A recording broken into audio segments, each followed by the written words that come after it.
Welcome to the ADCO Learning from Incidents series. BAB Flow Surge Tank FST Explosion. We will be sharing with you an explosion incident that happened while welding inside an isolated and cleaned oil surge tank in the central degassing station at BAB Field. Let's begin by reviewing what happened.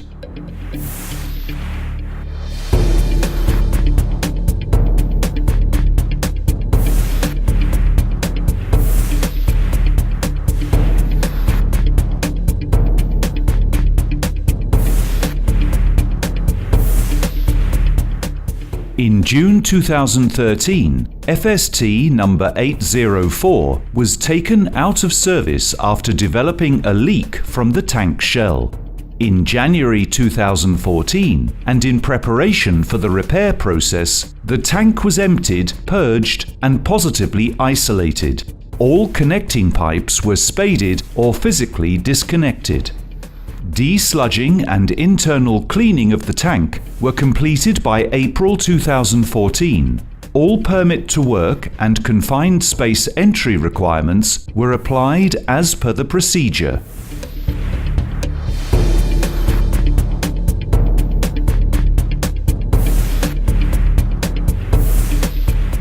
Since April 2014, the tank was kept open with forced ventilation. The ventilation process continued throughout the off-stream activities. After the tank was internally cleaned and grit blasted, it was inspected and no deformities were found. Then, internal painting was performed.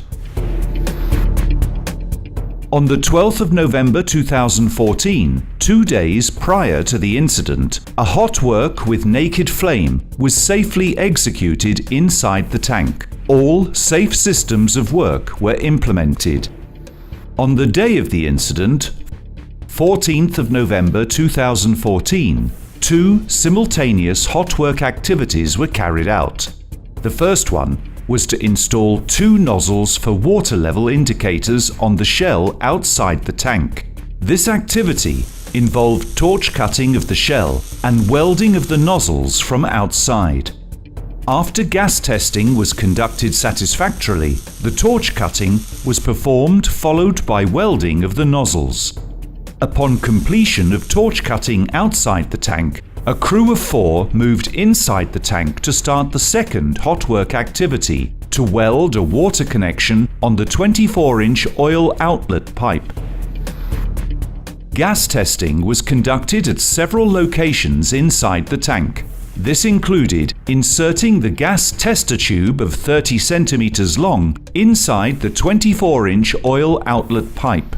All readings were within limits. While performing torch cutting, the welder heard a hissing noise coming from inside the pipe. Immediately, he alerted the crew members to escape.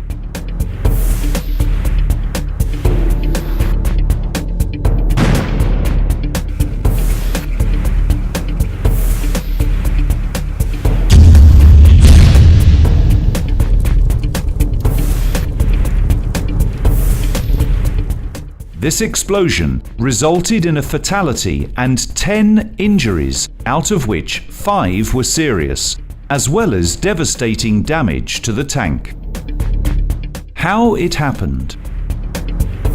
Oil outlet from the tank was designed with 2 U-shaped 24-inch pipes joining at a lower height into one 30-inch pipe coming out of the tank.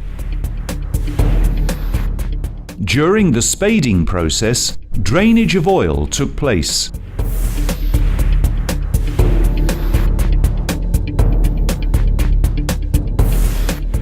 The oil remained inside the 2 24-inch pipes due to the U-shaped design of the 2 24-inch pipes and the non-availability of a low-point drainage facility. The spading process allowed air ingress into the 30-inch pipe. With time, and in the presence of the liquid in the 2 24-inch sections, an explosive mixture was formed in the 30-inch drained-off section. During the torch cutting of the 24-inch oil inlet nozzle, the remaining liquid inside the 24-inch pipe caught fire.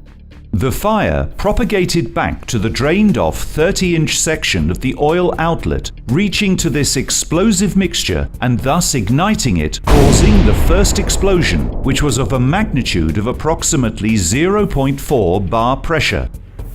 Splashing the liquid out, the splashed liquid caught fire, causing an oil mist explosion, second explosion, of a magnitude of approximately 1 bar pressure.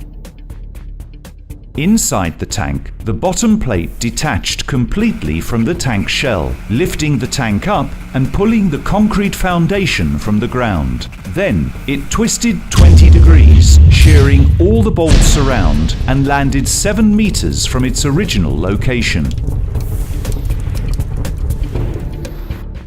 The tank was held in place by the connected lines, which limited its movement and the extent of damage that may have been caused due to the close proximity of other plant facilities.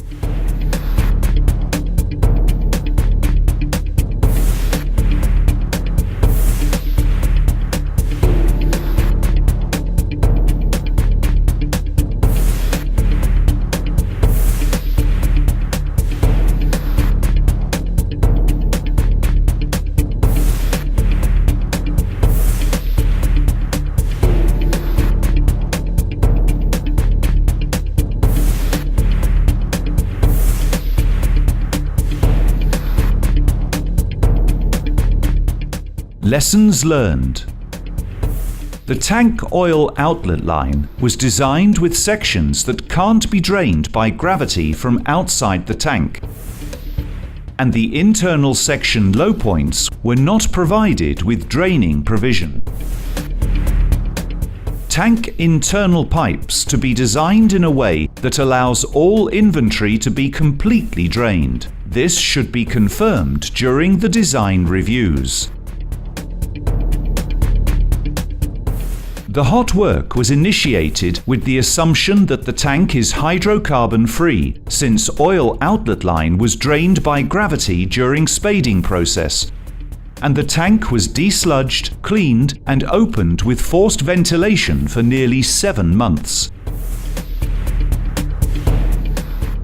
Ensure inspection and draining procedures are prepared in alignment with the design as part of the project documentation to be handed over to operation for all future tanks. The burn injuries were limited to the face and hands due to the fact that the crew was wearing flame-resistant coveralls. Always use proper PPE to ensure personal safety. Thank you for your attention.